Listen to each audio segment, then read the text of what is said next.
Baik, Assalamualaikum warahmatullahi wabarakatuh. Selamat siang, salam sejahtera untuk kita semua. Saya sebagai Ketua Koperasi Restorasi Anak Bangsa berbagi pengalaman dalam program permajaan sawit rakyat, yang mana program permajaan sawit rakyat ini adalah program pemerintah untuk permajaan sawit rakyat setara. Nah, program permajaan sawit rakyat yang dimaksud ini dari itu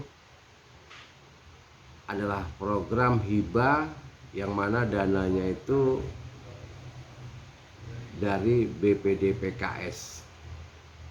Adapun besaran dana hibah yang diterima untuk petani peserta permajaan sawit rakyat ini untuk 1 hektarnya 30 juta. Kemudian satu nama atau satu nik bisa mengajukan maksimum 4 hektar. Jadi kalau kita misalkan punya lahan ada 10 hektar, nama anak misalkan 2 hektar, nama kita sendiri misalnya 4 hektar, nama istri ada 4 hektar, maka 10 luasan lahan itu bisa diajukan dalam satu keluarga yang sama. Nah, jadi intinya satu nik maksimum pengajuan PSR hanya bisa 4 hektar.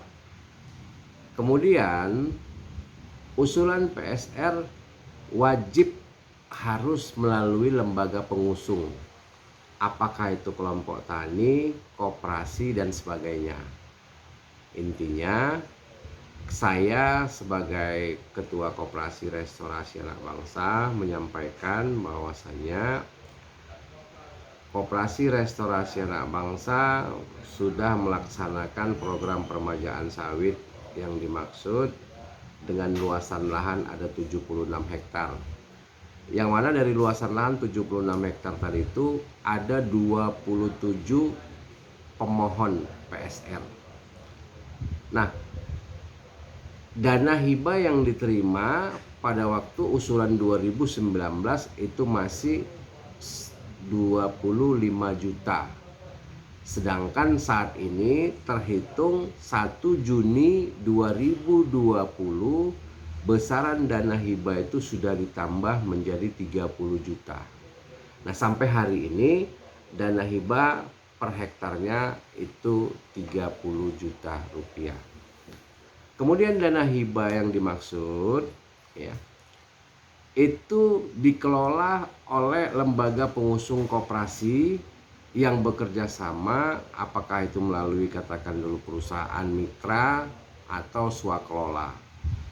Nah, dana hibah yang dimaksud sebesar 30 juta tadi itu tidak bisa digunakan untuk apapun selain daripada kebutuhan untuk biaya permajaan sawit yang dimaksud.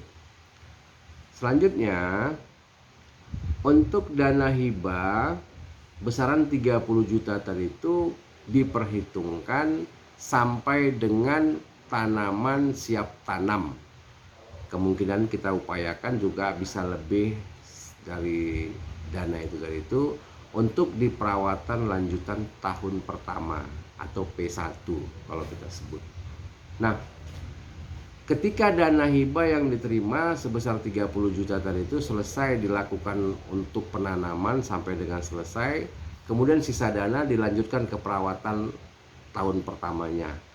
Nah, dana yang 30 juta setelah habis digunakan, maka petani diarahkan untuk apakah itu swakelola atau dana perawatan lanjutannya itu dibiayai oleh bank atau katakan dulu bank pendana. Itu ada melalui program KUR, yang mana program KUR yang dimaksud tadi itu bisa diajukan melalui lembaga pengusung atas nama peserta PSR itu sendiri. Nah, sesuai dengan plafon pemerintah, besaran dana mulai pengolahan tanah sampai dengan dia produksi sampai dengan hari ini itu masih berkisar angka 62 juta sekian. Jadi kalaupun kita katakan dulu 62 juta, kita dapat dana hibah sebesar 30 juta, maka akan ada kekurangan dana sebesar 32 juta. Yang mana dana yang 32 juta ini akan kita upayakan diambil dari dana KUR yang tujuannya untuk digunakan di perawatan lanjutan sampai tanaman produksi. Kemudian pengembalian dana hibah tadi itu sama sekali itu hibah, tidak dikembalikan.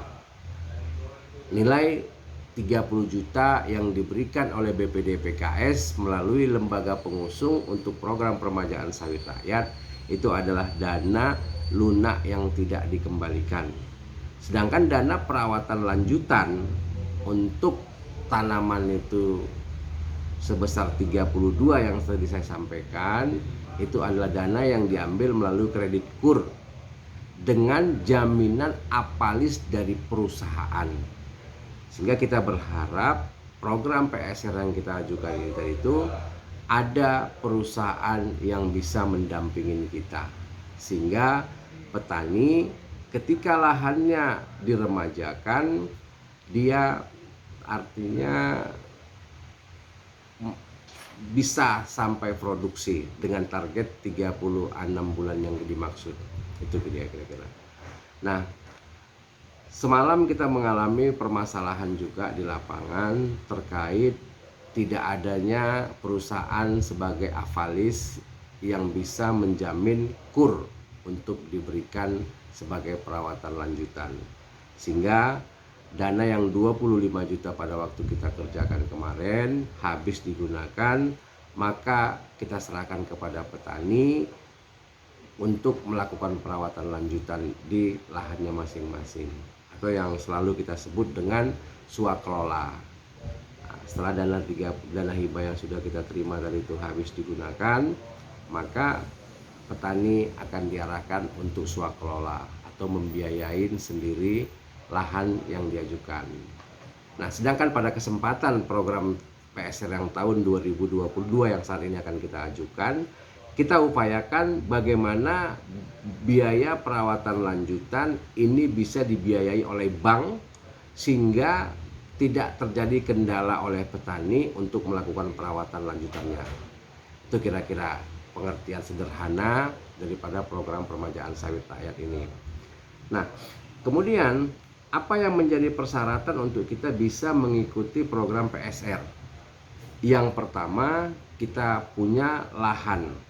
Legalitas lahan, apakah itu SHM atau SKT itu sama, bisa digunakan. Nah, kemudian dari surat keterangan tanah yang kita peroleh tadi, kalaupun dia masih SKT, harus dilengkapi dengan surat silang sengketa tanah, harus dilengkapi dengan surat kepemilikan tanah yang menyatakan bahwasanya itu benar adalah tanah milik kita. Kemudian ada juga surat keterangan usaha yang menerangkan bahwasanya kita benar ada memiliki usaha kebun sawit. Nah, selanjutnya ada juga kalau yang surat tanahnya SKT, dia nanti ada surat ukur yang dimaksud, ya itu juga kita tanda tangani. Nah, saya pikir cukup sederhana persyaratan yang diminta oleh BPD PKS untuk kita bisa mendapatkan atau mengikuti program permajaan sawit yang saat ini sedang artinya jadi perbincangan di masyarakat.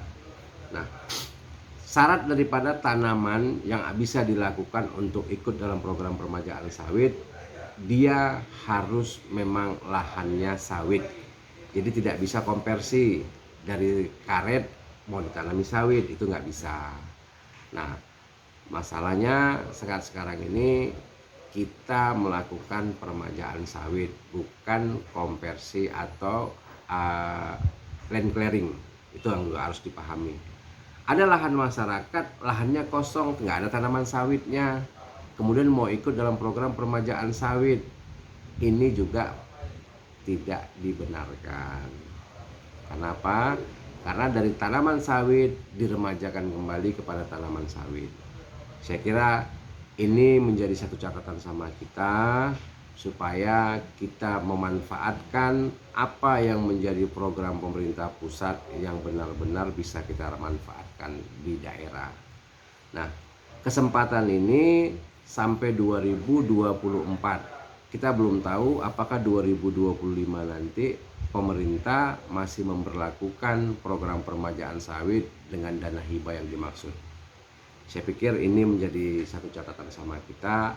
Ambillah kesempatan ini untuk bisa kita melakukan permajaan sawit di lahan kita masing-masing.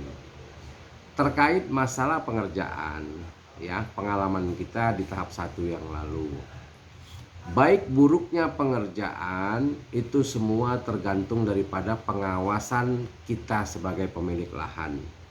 Kalau kita sebagai pemilik lahan tidak mau mengawasi pekerjaan kontraktor pada waktu pengerjaan di lahan kita masing-masing, maka kita ya nerima dengan apa adanya. Jadi yang perlu kita garis bawahi, ketika pengerjaan lahan harus benar-benar diawasi oleh pemilik lahannya, sehingga sesuai dengan apa yang kita harapkan dalam program replanting yang kita maksud. Ini aja saya pikir menjadi satu catatan sama kita, sehingga harapan kita ke depan bagaimana kita bisa ikut dalam program PSR ini, kemudian tidak salah dalam menerima informasi. Silakan hubungi saya atau katakan dulu teman-teman yang sudah kita tunjuk untuk sebagai koordinator lapangan dalam program PSR ini. Assalamualaikum warahmatullahi wabarakatuh.